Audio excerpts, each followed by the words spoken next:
అందరికి నేను మీ విజయ. మన మొనాలిసా ఫ్యాషన్ వరల్డ్ లో డ్రెస్సెస్ అయితే స్టార్ట్ చేస్తున్నాం అనమాట. సో ఇలాగ 3 పీసెస్ సెట్స్ చాలా అంటే చాలా బడ్జెట్ రేంజ్ లో స్టార్ట్ చేస్తున్నాము.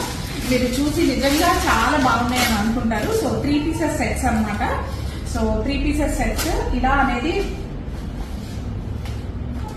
సో ఇది టాప్. సో ఇది ఎం సైజ్ దీంతో పాటు మనకి చక్కగా ప్యాంట్ అనేది ఇలా ఇస్తాడనమాట, ఫ్లోరల్ ప్రింట్. అండ్ దీంతో పాటు చున్నీ కూడా. సో చున్నీ చాలా పెద్ద చున్నీ వచ్చింది అండి. సో చాలా కంఫర్టబుల్ ఉంది క్లాత్ అండ్ చాలా డైలీ వేర్ కు కూడా మంచిగా యూజ్ చేసుకోవచ్చు. సో చున్నీ అనేది ఇలా వచ్చింది. So chunni and top and floral print pant. So ఇది మీడియం సైజ్ అన్నమాట. ఇందులో 3 ప్యాటర్న్స్ అనేది అయితే అవైలబుల్ ఉన్నాయి. ఇందులో